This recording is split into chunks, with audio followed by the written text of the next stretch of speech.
Okay, Joe, so we've just been watching a game of rugby. Can you tell me what the aim of the game is in rugby for a start?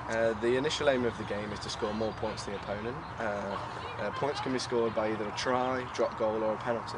A try is 5 points is scored, and then following on a try is a conversion where 2 points can be scored. Drop goals and penalties are both 3 points apiece. Okay, great. And can you tell me how many players there are on the team? There's 15 players on each side, consisting of 8 forwards and 7 backs.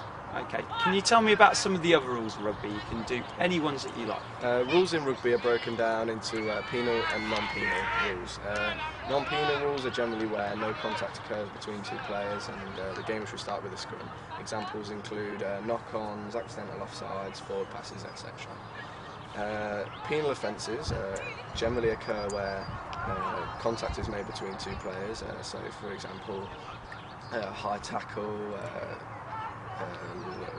not rolling away in the contact area, holding on and things like that. A penalty offence is restarted with a penalty where the team can choose to kick it goal, kick into touch, tap and go or scrum it down. Okay, and are there any sort of safety rules that we brought into rugby to make sure people aren't in danger? Safety rules include everyone has to wear a gum shield, so if you don't have a gum shield you're not allowed to play, and at the start of the game everyone studs a check, that kind of thing, to make sure no one can get hurt that way.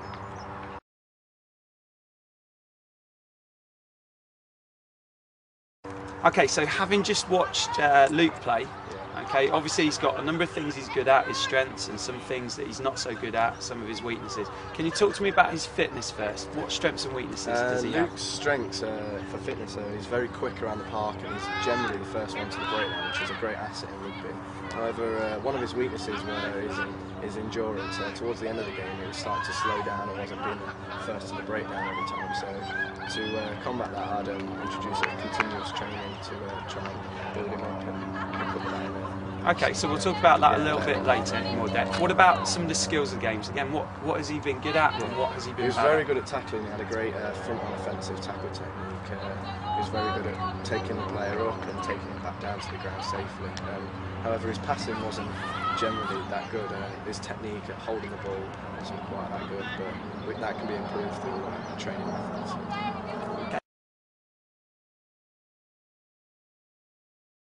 So, if you wanted to compare Luke to a perfect model, so someone who's 10 out of 10 in rugby, okay, what sort of things does he compare favourably to, and what things is he not so good at? And tell me why he's not so good at it. His tackling is very good. He lines the man up, keeps his hands up, looking at the player, and then steps through the hoop and wraps his arms around, taking the man to the ground. So that's really good. However, his passing, his hands weren't quite right. He had his hands parallel rather than having his leading hand forward and his right hand back. He didn't always bring his arm all the way back, which he should have done, which would generate more power, which would have enabled him to make the pass across the distance, which he failed. Okay, good.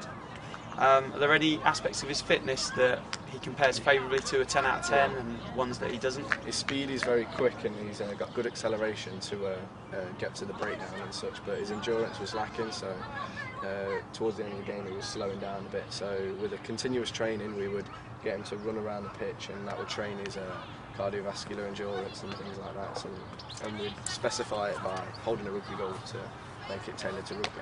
Okay, and so his the endurance of a 10 out of 10 player, what sort of things can that person do that Luke isn't able to do because of their endurance being good? So what sort of things can they will be able to perform at pretty much 100% throughout the game rather than slowing down towards the end, which at the standard that a 10 of a 10 player would run out would cost the team essentially, as people would be able to beat their man a lot easier. Okay, good.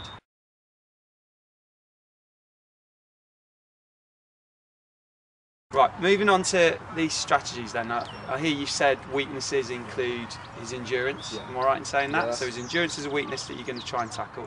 And then you mentioned, is passing one of the skills that might be a weakness? Okay, so we'll focus on those 2 weaknesses. We'll focus on endurance and passing as weaknesses. Can you tell me how you'd use your knowledge of training methods and things that you might have planned in your pep to improve those weaknesses?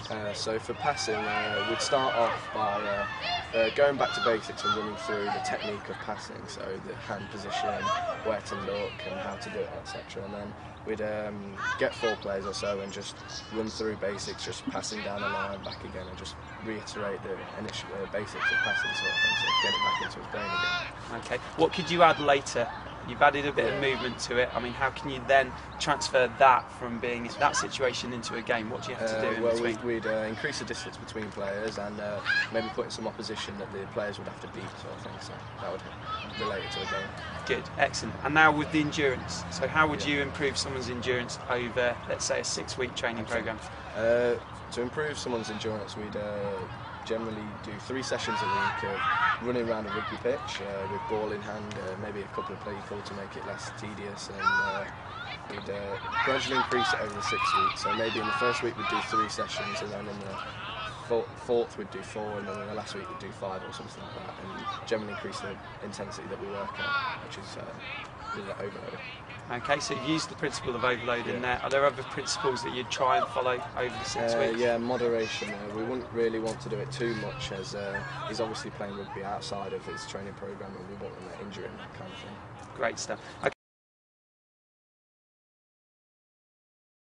Okay, finally we're going to talk a little bit about leadership. I want you to tell me who the governing body is in rugby in this country and the sort of things they do, and also talk to me about leaders on the field of play and leaders outside the field of play that will relate to you as a rugby player. Okay, so the governing body of rugby is the RFU. They organise sort of the teams and they organise them, but they don't have much involvement in the Sunday morning fixtures like they do in football. So all rugby games are generally friendlies up until under-17s when an RFU-based league is introduced. They do, however, provide referees on request, that kind of thing. But yeah, other leaders on the pitch would be the captain, who is probably the most pivotal role sort of thing within the rugby club. He's the only player allowed to talk to the referee, so all questions for the referee have to go through the captain, and if any player talks to the referee, he can be obviously cautioned, that kind of thing. If the captain's located in the backs, obviously normally a pack leader is elected that can sort out the forwards, that kind of those plays, and to keep them in order, that kind of thing.